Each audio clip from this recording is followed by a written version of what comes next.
Amateur Traveler is in its 20th year now, but can you imagine if I had people on the show who had never been to the destination but had just read about it or seen a movie about it?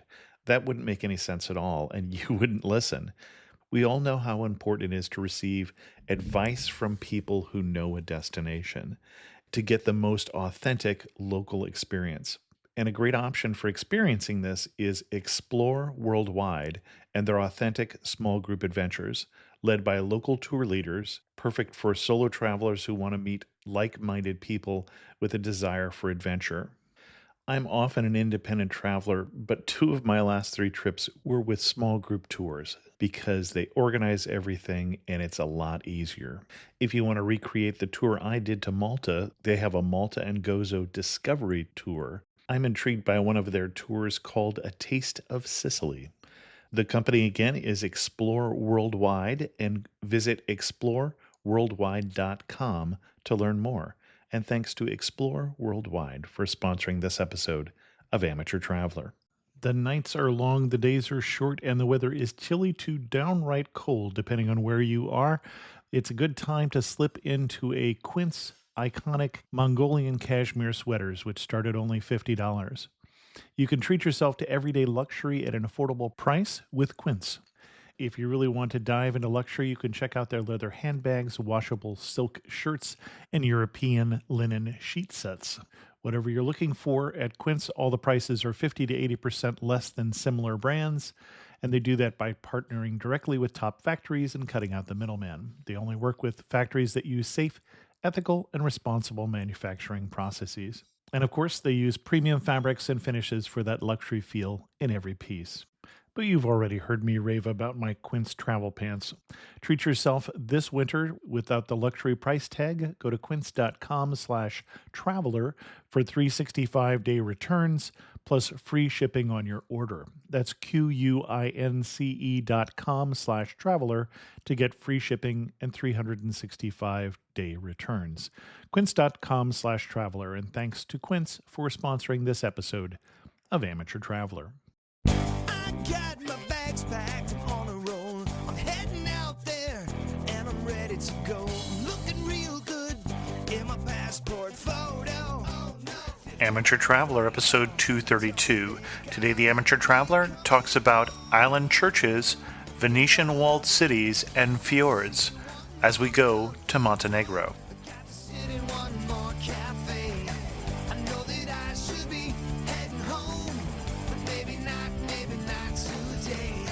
Welcome to the Amateur Traveler. I'm your host, Chris Christensen. I have two news stories for you. The first one is a very somber one with a little bit of a silver lining, and that is obviously the plane that went down in Libya this week.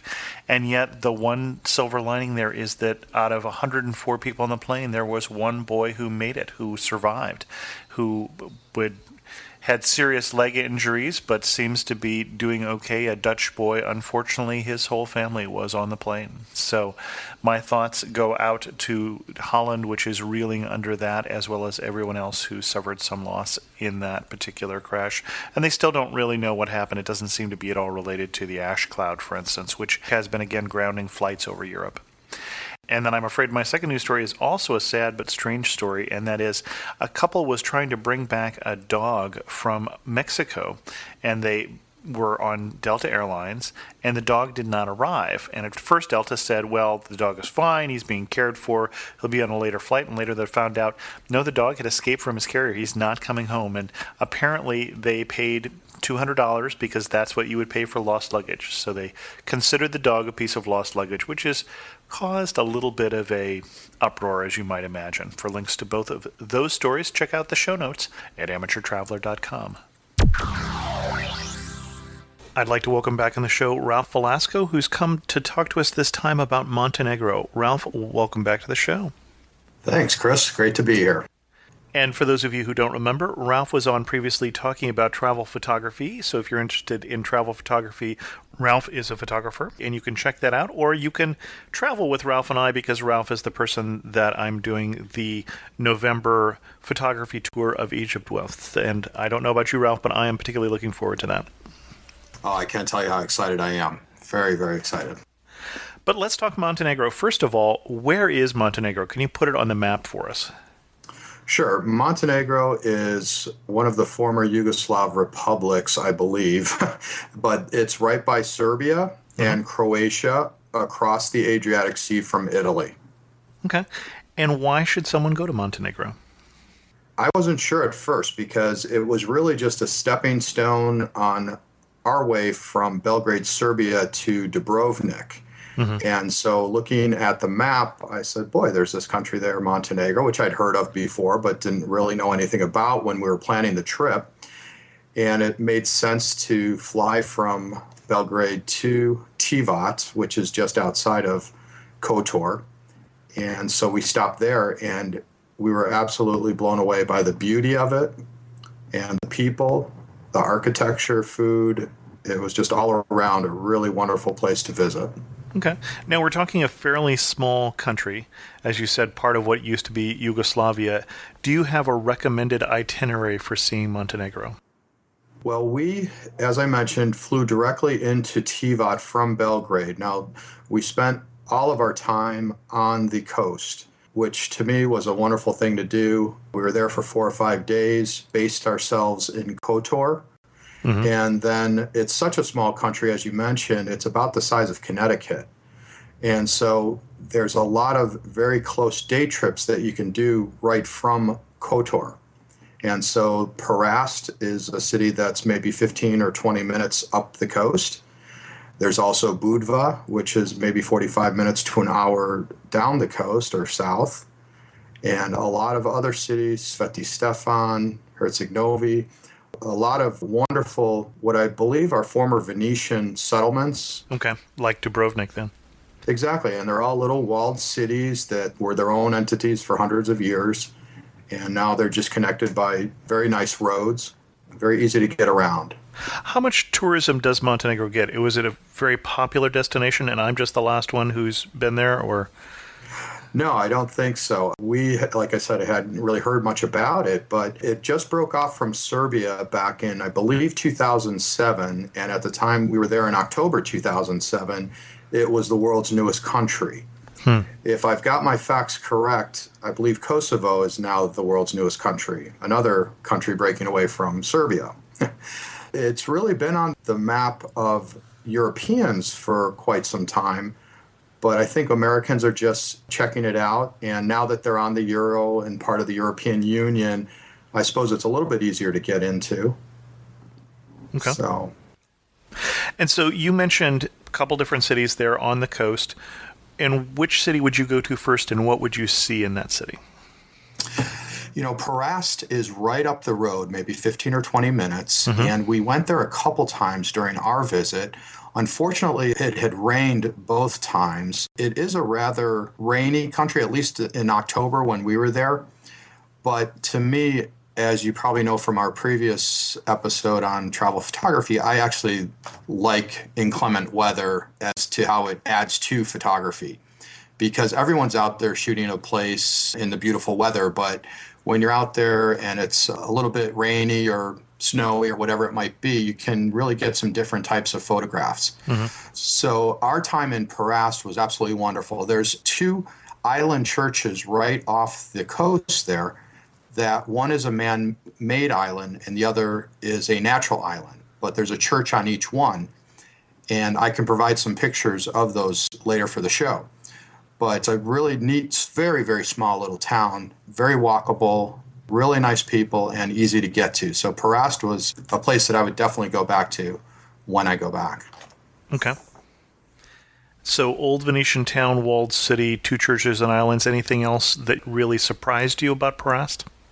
It is a very small town. I don't know that it's a walled city itself, but Kotor is, and so are Budva. But I don't think, if I recall, that Perast is actually a walled city. But it's a small settlement on a little peninsula outcropping that has these wonderful churches off the shore and is surrounded by mountains. Just to mention for your listeners, Kotor, sort of the main city in this area, is right at the end of the Bay of Kotor, which I believe is technically considered a fjord and the southernmost fjord in Europe.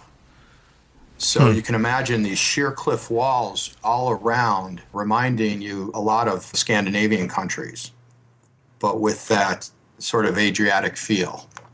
And you mentioned mountains all around. I've always gotten the impression from the name of the country that we're talking about a mountainous country. Absolutely. There's mountains all over this area. It's my understanding that there are some flatlands inland, but we didn't get to those. And my preference is to be in more mountainous, coastal type towns anyway, but it's my understanding that the inland is a wonderful place too. There's a lot of action sports, river rafting, fishing, a lot of outdoor activities, biking, hiking. So it's a really active type country. Interesting. And where else should we go? Well, Budva is another town that's just a little bit south of Kotor, and it is a walled city. All of these walled cities are really just pedestrian zones, so there's no cars allowed. And you can see why, because some of the streets, if you can call them that, aren't barely wide enough for a horse and buggy to get through. But there's little shops and restaurants, and the food there is very Italian. It's a lot of pizzas, pasta, grilled seafood. Grilled squid is one of my favorite foods in the world, and they're masters at it. Just a little bit of olive oil and sea salt. My mouth is watering right now. Very good beer, and just really quaint little towns with wonderful people, good shopping. And the fact that they're on the euro does make it a bit easier. You're not having to change money and things like that. Mm-hmm. And did you stay in any place that is remarkable or memorable? Absolutely did. I stayed in a place called the Palazzo Radomiri, which is right on the water just outside of Kotor in a settlement called Dobrota, Dobrota. And it was a former, quote, palace. It wasn't that large. It was like a very large home that they've converted into a wonderful boutique hotel. It's right on the water. It seems like every room had an ocean views. Ours certainly did. I can certainly provide some pictures of that, but the rooms were looking right out onto the fjord. Just fabulous. A really, really wonderful place. Very reasonable for what we got. And just outside of Kotor, so it was a quick cab ride into town. You could walk it, but it was probably 2 or 3 miles just out of town. But I would highly recommend this hotel. And how did you get around? You talked about cab rides. Did you get around by cabs? Did you rent a car?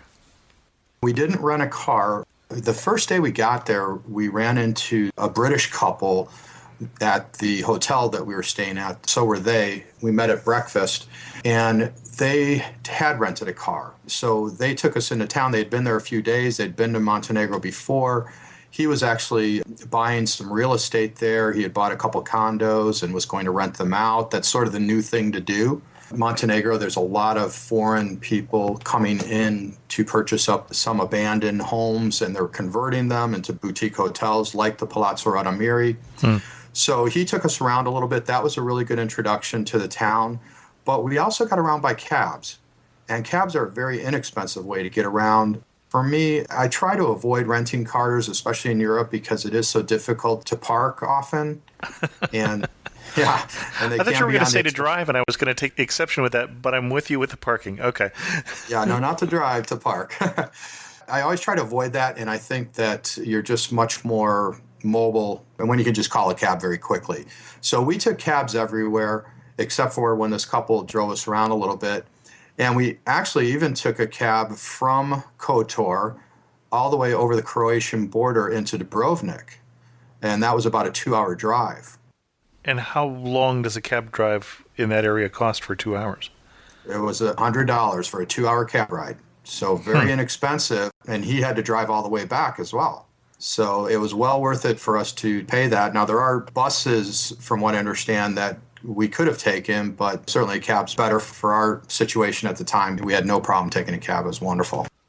Okay, interesting. Now, were you using any sort of guidebooks to orient yourself for the country? Yes, we at the time had used the Lonely Planet Eastern Europe guidebook. And there's a small section on Montenegro in it, and that's where we got a lot of our information. I also understand that Brat also has a book, and I believe it's specific to Montenegro, and I'm sure there's other ones that have popped up in the past 3 years since we've been there. And how would you critique what they were sending you to? Was there anything that you thought was not a good use of time or things that they missed? I don't remember if they had recommended Perast, but that was sort of something that this British couple took us to, and we really enjoyed that. What they did tell us about was the famous Kotor Fortress hike, which is a 1,350-step hike above the old town. I would highly recommend it. It's one of those things you absolutely have to do when you're in Kotor. It's not super rigorous. 1,350 steps is a lot of steps. It's a lot of uphill. But talk about a payoff. When you get to the top, you are, I don't know how many thousands of feet above the fjord, above the old town, looking at this incredible view. And all the way, you're walking up these steps that are just worn down from hundreds and hundreds of years of who knows who walking up and down them for centuries. And at one point, as I mentioned, Montenegro is a bit of a rainy country, at least in October when we were there, and it rained on us during the walk up. But as fate would have it, we came upon an abandoned church right then as it started to rain. We just hung out in this little abandoned church for about 45 minutes until the rain subsided. And to me, it was just one of those great travel moments. You could never plan for it. It starts raining, and all of a sudden there's this abandoned church that you can hang out in. It was absolutely fabulous. So you have to do that hike. There is a charge. I believe at the time it was €2. So not expensive at all, but certainly helped to maintain it. What was the best day you had there? I would have to say the day of the hike. It was my girlfriend's birthday that day, and we decided that we were going to go up. I think we were there for 4 days, 3 nights, and we knew we were going to get to the hike, and we kind of left it to the last full day. It happened to be her birthday, and we just had a fabulous time, and we brought a little bit of food, some water. But a big payoff, too, was after, I don't know, I would say it was about a 4-hour round trip, and we definitely took our time.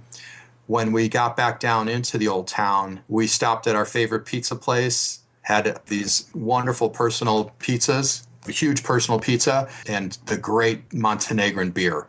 And that was an incredible payoff, too, after this not grueling, but a little bit athletic hike that we took. It was wonderful.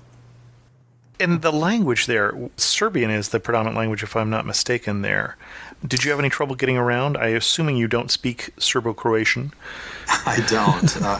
Yeah, it's my understanding that during the Yugoslav days, it was known as Serbo-Croatian, then Serbian, and now it's just considered Montenegrin. Okay. But no, so I'm not sure what the difference. I think it's the same language, just a different name for it. But no, I absolutely don't speak any Montenegrin. But the people there spoke quite a bit of English, so I never considered language a barrier at any point. Okay. One warning you would give. Prepare for weather. As I mentioned, it's a rather rainy country. It could be quite warm during the daytime and when the sun peeked out, and then it might change quite a bit. So I guess you could consider it the Chicago of Eastern Europe. If you don't like the weather, wait 5 minutes. So be prepared. And I'm all about layering and just being able to peel stuff on and off so that I'm comfortable in any kind of weather. It was never an issue, but that is something that I would warn people about. Okay. And it didn't sound like you knew a lot going to the country. So what do you wish you had known?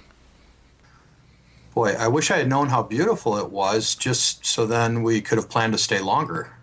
Okay. Because there is so much to see, so many other little towns that we would have liked to have visited, other things we would have liked to do. But I'm very grateful for the amount of time we did have there. As I mentioned, we had 4 days and 3 nights, so that's a pretty good amount of time. But I could spend a month there easily. And you mentioned meeting the British couple. How about locals? Who's the most memorable local you met? One person that really had an impression on me was I would always get out early and shoot. As a photographer, I'm all about the light. So I would get out there at, I don't know, maybe 6:30, 7 o'clock in the morning. And especially in this area of Dobrota that we were staying in, there was hardly any tourists at all. Maybe just the people staying in our small, 10-room boutique hotel. But all around it were just local homes. And so I would walk up and down the fjord shooting away, getting a really nice light until about 8, 9 o'clock, come back to the hotel for breakfast, and then head out for the rest of the day. And so I was walking back up the fjord, and there was this gentleman, an older gentleman, sitting on a little stool or whatever it was at the end of this one pier, and he had a cane, and he was just enjoying the view, and I could tell that he was a local. I walked by, and we just kind of had this moment. I didn't talk to him because I would be surprised if he did speak English, but we just kind of had this little traveler moment where I smiled at him, he smiled back. I lifted my camera up and asked if I could take a couple shots, and he's kind of shrugged yes. I took some shots of him, and it was just one of those travel moments that I enjoy, and was just kind of between he and I, and then I went on my way. Okay. Anything else as we start to wind this down that you would recommend? When you're in Montenegro, don't forget to what? When you're in Montenegro, don't forget to walk around the old towns and just get lost in the little alleyways. And there's lots of shops, these converted buildings from the 15th and 16th century that have been converted from what were probably formerly homes or ancient shops that now are modern with, of course, electricity, but they're selling whether it's clothing or food or whatever the product might be. But getting lost in these little old towns is really easy to do, but you're never really lost because they're so small. That's where the travel opportunity lies, is finding the little nooks and crannies of these towns. So explore. Okay. How would you finish this sentence? You really know you're in Montenegro when what? When you have a beautiful vista of the fjord there by Kotor or Perast, and you've got these sheer mountains all around you, beautiful flat Adriatic Sea in the Bay of Kotor, you definitely know you're in Montenegro. Best money-saving tip for Montenegro? I think a money-saving tip for me was just taking cabs and not being committed to having a car that you feel like you need to use to get your money's worth. Every now and then that we needed to get around, we hopped in a very inexpensive cab. It took us to where we wanted to go. We did what we wanted to do, and they were plentiful everywhere we wanted to go, even a 2-hour cab ride to Dubrovnik. So my idea is to not bother with renting a car and just take local cabs. Okay. And if you had to summarize Montenegro in 3 words, what 3 words would you use? A photographer's paradise. Excellent. Excellent. Well, thanks so much for coming back on the show, Ralph, and talking to us about Montenegro. And obviously, I'm looking forward to traveling with you. I don't know for sure that I'll be getting up quite as early as you will in Egypt there. We'll have to see what that's like. Okay, I'll be knocking on your door, waking you up early. And thanks so much for coming on the show. My pleasure. Thank you. I'm going to skip the internet resource for today and end this show a little more quickly than usual. I'm down in Southern California for my son's graduation from college, and I want to spend time celebrating that instead of doing the recording for the show today. I do want to remind people that we are doing a travel contest. Again, Ralph is the judge for that, and you can enter that by going to the Facebook fan page. That's facebook.com/amateurtraveler. And if you go there, you need to become a fan, or you need to like the page is the new terminology for that. And then you should be able to post to the wall and attach a photo. And the theme for the May photo contest is sense of scale. And I think one of the good examples right now is someone who posted a picture of Petra, the city carved into the stone in Jordan, and then they had people in the foreground, so we got to know just how large that is. And actually it was a surprise to me. I didn't realize it was as large as it is. And then I do want to encourage you, since we had Ralph on the show today, to sign up for the Egypt photo tour, where Ralph and I will both be on that, and you can find the details for that at amateurtraveler.com/tours. And the other thing that I haven't mentioned recently is it's helpful, if you have not already done so, to go and review the show, assuming you like it, at iTunes, because that's actually the best source I have of new listeners, is people who see the show because it stays featured, because it has good reviews. And I thank all of you who've reviewed it in the past, because that's one of the reasons it does show there. I had some meetups coming up, or the possibility of meetups here over the next couple months, so again would encourage people to subscribe to the newsletter. I was looking to see if anybody wanted to do a meetup in Los Angeles. Didn't hear back from anybody, so that didn't happen. If you live in Los Angeles and you're now thinking, oh gee, I wish I had known, that's what the newsletter's for, or following me on Twitter at Chris2X. Or again, I will always post those at the discussion boards, amateurtraveler.com/boards. And I do want to encourage you to check out that offer for a free audiobook from audible.com, amateurtraveler.com/free book. I listened on the way down to Los Angeles to a book that I really enjoyed. Actually, I listened to two books. One was a book about Shackleton and the exploration of the southern continent and that expedition shipwrecked at the bottom of the world. And the other one was The Last Lecture. And The Last Lecture is a wonderful book about a Carnegie Mellon professor who wrote it basically for his kids because he knew he had terminal cancer. I wouldn't recommend actually doing what I did, which is listening to that book while you're trying to drive. With that, we're going to end this episode of The Amateur Traveler. If you have any questions, feel free to send me an email at host@amateurtraveler.com. Follow me on Twitter, Chris2X, or just post your comment at amateurtraveler.com. And as always, thanks so much for listening.